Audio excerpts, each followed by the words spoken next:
Galera, sejam muito bem-vindos a mais um vídeo do canal Felipe Mota. Eu sou Felipe Mota e estou na mesa com Felipe Santos e Paulo Targa para analisar tudo o que aconteceu na rodada 23 do Campeonato Brasileiro.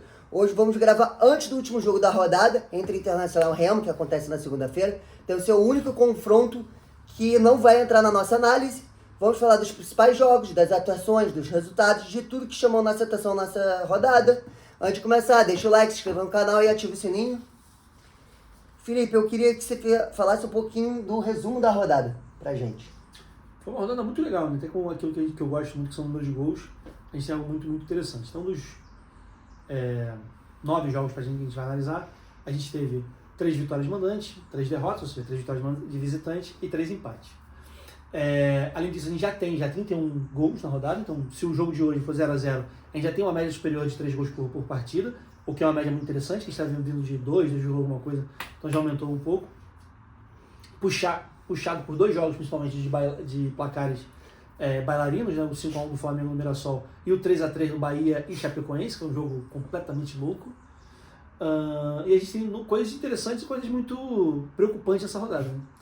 E aí a gente vai conversar sobre isso ao longo do processo. Só dois características que eu achei muito legal foi o Vasco perdeu a posição sem jogar, porque o saldo de gol tomou de 3 e acabou caindo na posição. E o Mirassol, por mais que tenha dormido fora da zona de domingo para segunda, sabe que dormirá na zona de qualquer forma de segunda até a próxima semana, porque Internacional e Remo, que é o jogo de hoje, vão jogar. Então, se eu tiver empate, passa o Mirassol. Se um dos dois vencer, também passa o Mirassol. Então, o Mirassol vai dormir na zona de qualquer forma essa semana toda. Então, aquela viés de alta que o Mirassol está tendo, a gente já sabe já que essa semaninha vai passar na zona, acompanhando lá Vasco, Chapecoense e mais algum, ou Inter ou Remo. Tá, você quer falar um pouquinho mais antes de a gente entrar nos jogos? Falar um pouquinho da rodada também? O que você achou? Da rodada eu ia falar ao longo da análise individual, mas eu acho que merece ser, vamos dizer assim, comentada no início. O jogo São Paulo e Curitiba teve uma novidade em que nós tivemos 3 árbitras, né? Uma juíza e as 2 bandeirinhas, né? Foi um bom jogo, eu vi o jogo, eu gostei da atuação. O time do São Paulo não gostou, né? Mas isso aí não é nenhuma novidade. Eu acho que isso foi o mais interessante. Tá. Agora eu vou entrar no jogo Fluminense e Palmeiras. Um jogo de 3-2, né? O Fluminense venceu de virada o Palmeiras. Jogando muito bem o Fluminense. Surpreendendo a torcida do Fluminense, que não esperava nada desse jogo. Mas a mudança do técnico eu acho que fez muita diferença. O que eu acho meio bizarro é que as informações que saem de jornalistas importantes é que dentro do grupo do Fluminense, as lideranças estavam fechadas com o Zubeldia ainda. Mas isso não mostrou em campo, porque o Fluminense jogou com uma vontade que a gente não estava vendo há muito tempo. Mas a gente pode falar do Palmeiras, que não vem jogando bem há algum tempo, né, galera? Então eu acho que é basicamente isso que eu tenho que falar desse jogo. Você quer falar um pouco, Felipe? Eu acho que o Fluminense e Palmeiras, a gente tem algumas coisas significativas. O Ganso, que não era a terceira opção, ele não só volta no time titular com a braçadeira de capitão e mostra um pouco o que o Marcão consegue fazer com esse time, né? O próximo técnico tem que ver se vai conseguir fazer a mesma coisa. Pode ser só um momento de motivacional. Na rodada como um todo, nesse jogo do Fluminense e Palmeiras também teve, eu acho que a gente pode destacar um ponto negativo, é a atuação dos goleiros, né? Quantos goleiros fizeram bobagem nessa rodada? Léo Jardim, por exemplo, no Vasco fez muita bobagem. O Hugo Souza no Corinthians fez bobagem. E eu acho que o Carlos Miguel fez bobagem. O terceiro gol do Cano é absurdo tomar um gol daquele. De cabeça? Não, de cabeça na frente da mão dele, né? Não foi só gol de cabeça. O Cano tava 20 centímetros na mão do Carlos Miguel. O terceiro gol? O terceiro gol. Foi rapidíssimo. O Carlos Miguel tinha que fazer o gol, não tinha como. Cara, não sei que desvio, não tem como. O Cano teve mais sorte que juízo, né? Porque naquele gol, por exemplo, o certo era não botar a cabeça, que podia estar impedido. É que tinha alguém dando condição para ele lá atrás que ele não estava vendo. Só foi só fominha e acabou dando certo. Pelo que eu me lembro, eu concordo contigo, mas eu só estou querendo me lembrar aqui. O Carlos Miguel deve ter ido na bola daquele que cabeceou a bola. E aí ele foi na bola, mas só que o Cano rapidamente desviou a bola. Nenhum goleiro pega. Sabe o que esse gol me lembrou? Um gol contra o Inter no Beira-Rio da Libertadores, no Maracanã, que o Nino dá uma desviada e aí o Cano depois dá uma raspada de finalização e faz o gol. E é o primeiro gol do Cano no Fluminense, que é uma coisa bizarra, mas a estrela dele apareceu nesse jogo. E a estrela do Ganso também. O Ganso jogou muita bola. Foi o melhor jogou muita bola. Eu vou destacar René e Guga, partidaça. E o Ares sentiu muito o jogo. E o Ares sentiu muito o jogo. A torcida do Fluminense vaiou ele pra cacete. Cara, ele não conseguiu jogar. Agora vamos pra Vasco e Santos. Fala um pouquinho, Felipe. Eu acho curioso porque assim, quem vai ver só o resultado não vai ver o que foi o jogo. Isso. Sim. O Vasco jogou bem. Muito Curiosamente, bem. o Vasco jogou bem. Muito bem. Léo Jardim entregou muita paçoca. Entregou. O Léo Jardim fez espalmando pra frente. O gol do Ilharão, por exemplo, o Ilharão nem queria fazer gol. Não queria. Muita cagada. A bola foi espalmada no peito dele e opa, a bola entrou. Não tinha muito o que fazer. Então assim, eu acho que o Vasco jogou bem. O Vasco está contratando jogadores, o Vasco está tendo um time melhor. No primeiro tempo praticamente só deu Vasco. Só que o Santos tem qualidade técnica, né? O Santos tem o Neymar jogando minimamente bem, ou seja, o Neymar não está jogando no auge, mas jogou muito o que bem. Pode fazer. O Gabigol, que não está jogando nada, mas numa bola, numa escapada, o cara faz um gol. E, por exemplo, comparando com situações de gols improváveis, no lado do Vasco, o Léo Jardim espalma a bola, vai no peito do Arão e entra. No final do jogo, o goleiro do Santos espalma a bola no peito do DVD, do David, do atacante do Vasco, e a bola vai para fora. Quer dizer, o Vasco está com azar também, né? Não é só isso. O Vasco jogou bem, mas o placar foi bem exagerado no ponto de vista. Cara, e sabe o que eu fiquei curioso? Que o Vasco, pegando os últimos 3 jogos, o Vasco finalizou 54 vezes no gol e não fez nenhum. É uma parada absurda. Aí fala um pouquinho, depois eu vou falar um pouquinho do Neymar. Eu, ouvindo o Felipe falar, talvez seja um pouco cedo, mas eu acho que isso já está acontecendo. Quando um time vai para a Série B, tudo acontece para que ele vá, entendeu? Ele tinha que ganhar, ele perde, o outro adversário, o outro coleguinha tem que perder, ganha, e tudo vai levando o time para a Série B. O Vasco me parece que está nesse caminho, entendeu? Está tentando fazer de tudo e não está conseguindo. Quer dizer, é uma pena, né?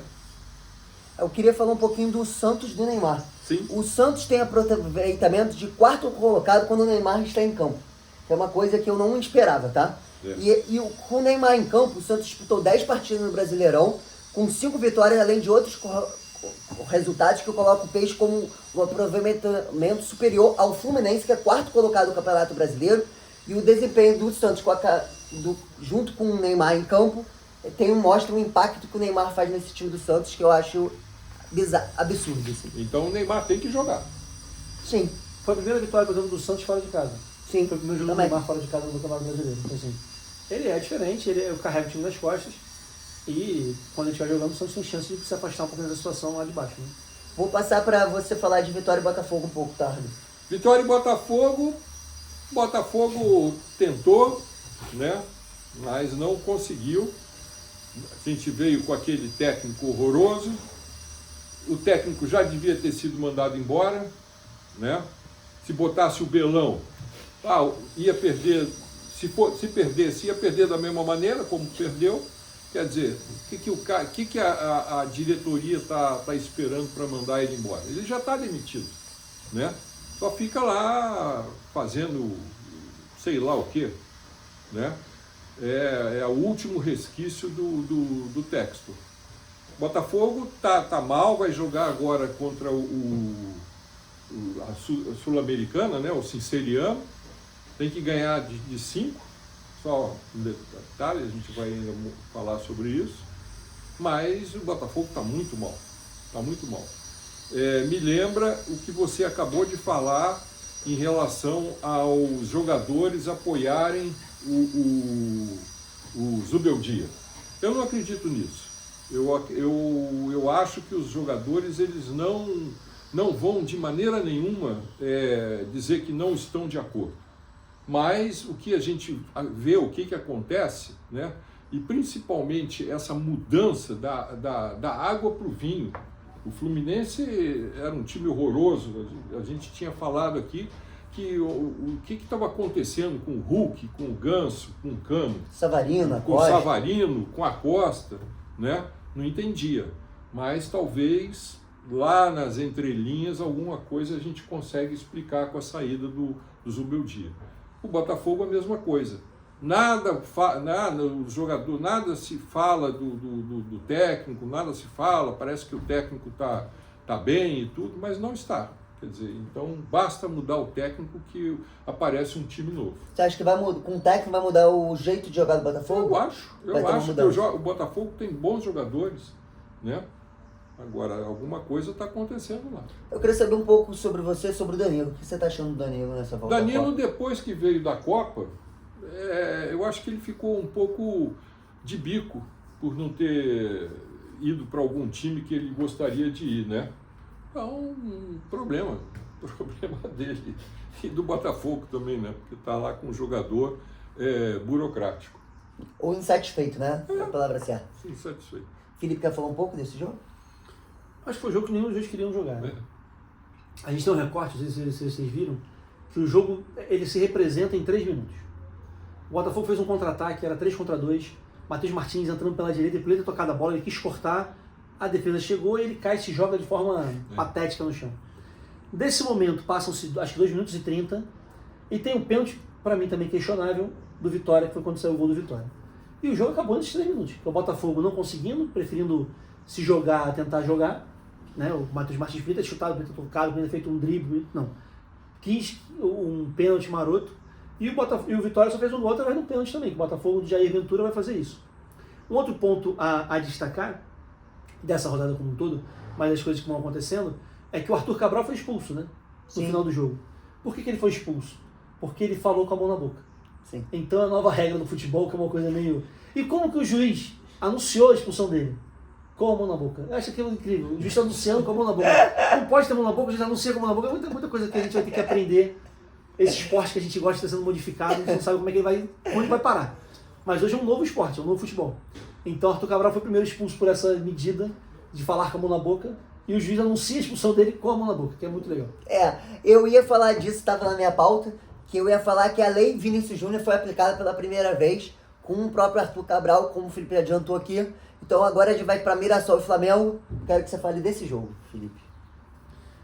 Um jogo que começou, né, com 1-0, o Flamengo jogando melhor no primeiro tempo. No segundo tempo virou jogo treino.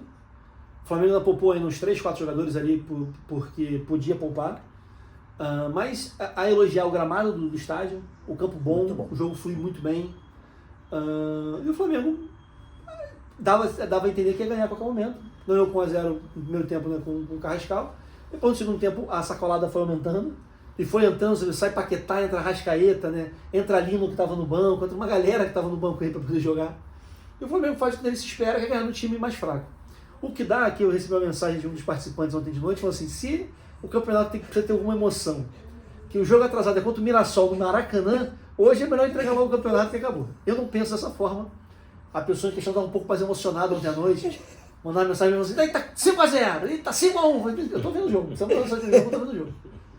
Mas ele estava muito empolgado com esse placar. De fato, nessa semana, o Flamengo tem jogado muito bem. Eu só gostaria de destacar que o Flamengo tem jogado muito bem, a gente não pode esquecer, depois de ser eliminado na Copa do Brasil. Os 10 dias que ele teve de descanso, os 10 dias que pôde recuperar jogador, que pôde treinar, que pôde fazer um treinamento mais eficiente, o Flamengo jogou muito bem contra o Vitória, jogou muito bem contra o Cruzeiro, jogou muito bem contra o Mirassol, poupando os jogadores. Então assim, o quanto que o descanso é importante nisso. Aquela coisa que a gente falou no último vídeo, talvez, essa questão de 3 frentes é balela. Isso nunca existiu no futebol brasileiro e eu acho que nunca vai existir. Você tem que abrir mão de uma delas. Isso. E o quanto isso foi importante para o Flamengo poder reapresentar ou apresentar novamente o futebol que ele tem capacidade de apresentar. Então o Flamengo é melhor que o Mirassol? É. Mas se fosse naquele ritmo de quarto domingo, que talvez seja o problema falando do primeiro jogo, né, do Abel, não pôde poupar contra o Fluminense. Sim. Teve que mudar as convicções, que ele jogar com 3 zagueiros, teve que jogar com 2, voltou o Giai, que fez uma pataquada lá no primeiro gol. Muito mal.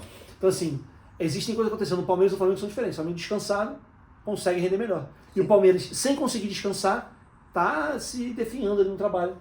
Provavelmente, nessa quarta-feira, por exemplo, a gente vai ter um dos 2 eliminados no jogo do Flamengo ou Cruzeiro, com sangue nos olhos, que vai ter só isso para poder continuar fazendo. Se o Flamengo for eliminado na Copa Libertadores, vai ter só o Campeonato Brasileiro. Aí o Palmeiras vai ficar bem preocupado. Se o Cruzeiro for eliminado na Copa Libertadores, o Cruzeiro vai ter menos datas para disputar, o que também vai fazer, talvez, chegar à terceira força, ele está todo dando indício que vai chegar lá. Eu queria acrescentar dessa parada de empolgação que o Felipe falou, é que o que eu pensei foi o seguinte, cara, se o Flamengo está ganhando o Mirassol, na casa do Mirassol de 5-1, esse jogo adiado que ele estava pedindo para ter, não precisa ter, que vai ser vitória do Flamengo com certeza, 3 pontos, Então aí vai ter mais campeonato mais emocionante. E eu queria falar do Carrascal, que ele citou. O Carrascal participou de 4 gols nesses jogos. Carrascal... Jogando muita bola. Jogou muita bola. Quer falar um pouco? O Flamengo se aproxima, né? Todo mundo sabe disso. O Flamengo se aproxima do Palmeiras, diminuiu para 3 pontos. Né? A gente estava fazendo contas aí outro dia com 6 pontos, com 8 pontos. O Flamengo está a 3 pontos, com um jogo a menos. Sim. Quer dizer, o campeonato embolou, né? Sim. E parabéns aí para o Flamengo. Eu gostei muito, o Felipe falou outro ponto que eu achei muito interessante, é que o Flamengo está jogando diferente do que o Leandro Jardim pensa como futebol, né? Ele está tentando jogar do Flamengo do Felipe Luiz, que é o time que tem a bola o tempo inteiro, ataca o tempo inteiro, bota os caras nas cordas. Isso eu achei mais interessante, que ele está entendendo nessa parada, e que ele tem que jogar de outra forma, não da forma que ele imaginava. Não é? Concorda, Felipe? Concordo. E aí agora a gente vai um pouco para São Paulo e Curitiba. Você quer falar um pouco, Felipe? Cara, é um jogo curioso, né? Porque o São Paulo não ganha de ninguém, acho que desde abril, se não tiver nada, deve ter um número desse no Campeonato Brasileiro. O São Paulo não ganha. O São Paulo não ganha e mostra onde ele está na tabela, né? Foi um jogo meio modorrento lá, escondidinho, empate sem ninguém fazendo nada para fazer diferente. O Curitiba continua no meio da tabela, ou seja, está indo talvez para um local de tabela mais adequado para ele. Não vai ser um time que vai disputar, aparentemente, para cair, mas também não vai ser um time que estava muito mais acima do que poderia, né? E o São Paulo, que é um time que vive sempre pressão, né? Fez um jogo muito interessante contra o Flamengo, por exemplo, que empatou com o Flamengo no Maracanã, mas não consegue jogar com a mesma mobilização todos os jogos. Principalmente jogando com um time que teoricamente é inferior a ele. Contra o Curitiba não conseguiu fazer o mesmo desempenho que talvez tenha tido contra o Flamengo no Maracanã. Tá? O Curitiba, com 30 pontos, está em 10º lugar. O São Paulo, com 27 pontos, está em 13º. Né? O Curitiba está colado lá no... O Curitiba está com 31. Né? Está colado lá junto com o Botafogo. Só que o Botafogo, pelo saldo de gols, está em 11º lugar. Foi um bom jogo, até deu para assistir, né? E com aquela questão lá das árbitros. Sim. Eu queria falar que o São Paulo, você tocou num ponto, foi você, tá? Você falando que um time, o Vasco está mostrando como é que é um time para cair para a Série B. Para mim, justamente o São Paulo que está mostrando também isso há anos. Tá, e nesse campeonato ele está com uma vontade de cair, que o que foi o que o Felipe falou. O São Paulo não ganha de ninguém e o péssimo trabalho do Dorival Júnior. Vamos falar a verdade. Ele estava vindo de bons trabalhos e agora ele está num péssimo trabalho. E aí tem o Furacão e Bragantino, que foi um empate de 1-1.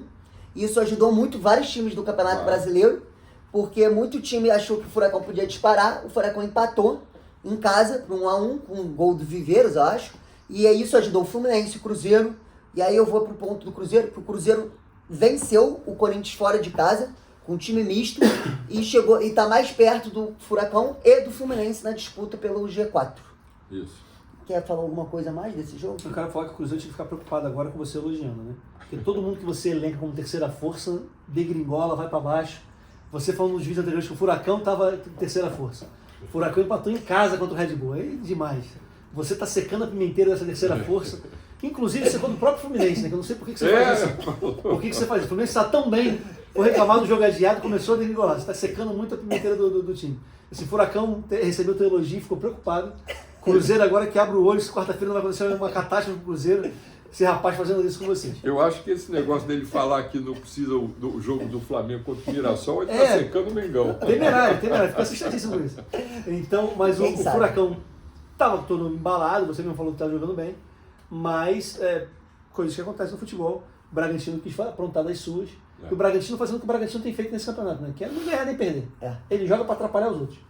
Impressionante. Chapecoense e Bahia, cara, um jogo que eu imaginava que o Bahia ia golear, mesmo fora de casa. Tu pulou na tua escala aí o jogo do Cruzeiro, tá? Eu falei um pouco do Cruzeiro já e do Corinthians, mas a gente pode falar antes da Chape. O que você achou desse jogo, Felipe? Do qual? Do Corinthians? Do Cruzeiro e do Corinthians. Do Corinthians. Eu achei que o Cruzeiro fez o que podia fazer dele, você jogou lá em São Paulo. Os dois times com atenção dividida, né, por causa dos jogos no meio de semana. Que a rodada toda teve muitos jogos com times mistos e tudo mais, por conta do meio de semana. O Cruzeiro. No primeiro gol, pra mim, de novo, falha de goleiro. O que o goleiro do Cruzeiro... Se você pega, tem um lance tá o Gustavo Henrique dando um meio golaço, um meio voleio ali do lado, e o goleiro Otávio perdido onde está a bola, a bola tá passando lá atrás dele. Sim. O Hugo, no primeiro gol do Cruzeiro, primeiro ou segundo, que espalma a bola pra cima do... Agora não tá... do atacante do Cruzeiro, pra mim, tiveram muitas falhas de goleiro, né? Sim, mas uma rodada de goleiro. O Cruzeiro cada vez mais se credencia a chegar lá, né? A ocupar o posto que era dele, que se não fosse o Tite no início do campeonato, seria dele com mais emoção. Ele vai ter que capinar sentado, como diriam os antigos, lutar um pouquinho para chegar lá, mas eu acho que esse lugar é dele por direito. O melhor time que tem, ou o time que tem condição de bater de frente com Palmeiras e Flamengo é o Cruzeiro. Mostrou isso na Libertadores e tem mostrado isso no campeonato. Minimamente organizado, é capaz de chegar lá. Para mim, o Cruzeiro tem o terceiro melhor elenco do Brasil, atrás do Flamengo e do Palmeiras. Mas começou o campeonato muito mal com o Tite. O Arthur Jorge, que... Cara, o Arthur Jorge, eu não conhecia ele antes de vir pro Botafogo. Parece ser bom técnico. Muito bom. Né? Você sabe falar melhor do que eu sobre isso. Ele, não sei, ele tira o melhor dos jogadores. Eu acho que um negócio interessante desse Cruzeiro é que o Gerson joga diferente do que jogava com o Felipe Luiz e com o Tite. O Gerson joga de segundo volante desse time do Cruzeiro, junto com o Matheus Henrique e o Matheus Pereira de 10, porque o Cruzeiro joga com 2 pontas, que é o Wesley e o... esqueci o nome dele, Arroio. E aí joga com 2 pontas e o Gerson segundo volante, que também joga muito segundo volante. Eu acho muito do Gerson nessa posição também. Queria que você falasse um pouco desse jogo também. Vou falar do Arthur Jorge. Tá bom. O Arthur Jorge, eu percebo que ele tem um detalhe, que ele sabe fazer que o time faça aquilo que tem que ser feito. Sim. Né? Que ganhe nas horas certas, que pode até perder, tem ali as fases de transição e tudo, o time pode até perder, mas o time não perde quando é necessário. Eu via isso com o Botafogo, né? O Arthur Jorge, e ele é muito bom técnico. Né? E ele consegue tirar, o que eu acho mais interessante desses técnicos é que o técnico consegue tirar mais dos jogadores do que ele tem de qualidade, né? No Botafogo, o Gregory voava com o Arthur Jorge e nunca jogou essa bola que ele jogava com o Arthur Jorge. Marlon Freitas e tudo. O Bastos, vários jogadores muito bem. O Luiz Henrique começou a fazer gol no Botafogo, que ele não é um ponto que não faz tanto gol. Que tem alguma coisa para falar de Arthur Jorge, Felipe? Não, acho que tem um trabalho dele que, como a gente havia falado, ele é um trabalho que oscila, né? Vai indo bem e alguns jogos mal. Mas acho que é um time ele é muito melhor do que a maioria dos técnicos que a gente tem por aí. Queria que você falasse da Chapecoense e Bahia, que você gosta muito do Rogério Ceni. Cara, eu gosto muito do Rogério Ceni, mas foi um jogo tão confuso. O jogador passando mal por causa do calor, e estava 20 e poucos graus, não consegui entender essa lógica. Um jogo 11 horas da manhã de domingo, em Chapecó. Achou que estava 23 graus quando o jogo começou, e 26 o jogador começou a passar mal do Bahia. E o cara joga no Bahia, porque tem calor e 26 graus, então alguma coisa de confusa. Mas foi um jogo estranho. Um jogo de 3x3, alguma coisa muito errada está acontecendo. Não é um jogo estruturado, parece uma pelada organizada. Então assim, foi um jogo ruim, o Bahia está empatando atrás de empate, só empata. Salvo me engano, ele é um dos times que está invicto pós-Copa do Mundo, mas também é um time que não ganha. Então assim, e não é por falta de gol, diferente do Vasco. O Vasco não faz gol. Mas o Bahia não ganha. São uma sequência de empates, se não tiver enganado, são 5. 5 empates. Né? Sequência de 5 empates. Então assim, não sei o que está acontecendo com o Bahia especificamente não. Porque teoricamente tem um elenco mais organizado, mais homogêneo do que teve de outro ano. Mas não consegue emplacar isso. E a Chapecoense é um time muito, muito ruim. Muito. E aí eu vou te dar a zoada. Você fala que eu seco vários times, você seca o Bahia demais. Que o Felipe secou o Bahia esse ano, nossa senhora. Não, eu elogio o Bahia. Não, você seca demais. Assim, ele é um dos times que está invicto pós-Copa do Mundo. Ele não tá perdendo, tá só ali. Mas você elogia o trabalho do Rogério Ceni e o trabalho do Rogério Ceni não sai do lugar. Ele tá parado no mesmo lugar. Você tem alguma coisa para falar disso, tá? A gente, aqui na mesa, a gente elegeu na última gravação o pior jogo da rodada, que foi, né? Na minha opinião, foi o pior jogo da rodada, esse Chapecoense e Bahia. Queria falar do Galo e Grêmio. Que sacolado do Galo, né? 3x0. 3x0. O Renan Lodge jogou muito nessa partida. O Grêmio muito mal. A gente tinha elogiado que o Luiz Castro parecia que tinha dado uma evolução no time. E agora a gente viu que não. Ele tá perdido. E se ele não fosse técnico gringo, ele já estaria na rua há muito tempo. E aí eu queria que você falasse um pouco disso, Felipe. Sim, o Atlético primeiro conseguiu se organizar e tem conseguido, através da mesma receita do Vasco, por exemplo, contratando os novos jogadores, mudando um pouco esse elenco, conseguiu se reorganizar e está onde está hoje. Então o Atlético é uma grata surpresa pós-Copa do Mundo. Agora, a questão da demissão que você falou, eu não concordo, porque assim, o Fluminense demitiu, não tem ninguém lá engatilhado. Há uma carência muito grande para quem assumir. A gente sabe, por exemplo, a menos que alguma coisa aconteça muito diferente disso, que assim, o Franklin Carvalho está demitido. Ele só não foi avisado hoje ou quinta-feira ele vai. Com certeza. Ele não vai conseguir manter isso. Assim, a questão é quem vem para o lugar. Me parece muito que no Botafogo, por exemplo, existe uma questão de falta de mando. Né? Quem é que manda no Botafogo para poder mandar o cara embora e contratar alguém? Na questão do Grêmio, acho que é diferente. Quem vai se colocar no lugar? É muito fácil. Não é muito fácil. É muito fácil. Não é muito fácil. Do Grêmio? O Fluminense. É muito fácil. Renato Gaúcho? Óbvio, ele é o primeiro nome da diretoria, é fácil. Todo mundo sabe como o Grêmio opera. Demite treinador, quem contrata? Renato Gaúcho. Então é ele que vai treinar o Grêmio, pô. Mas eu acho que ainda o Luiz Castro, né, no caso, ele ainda tem tempo ainda de voo. Tem outros técnicos, Dorival Júnior, Franklin Carvalho, né, esses estão para cair.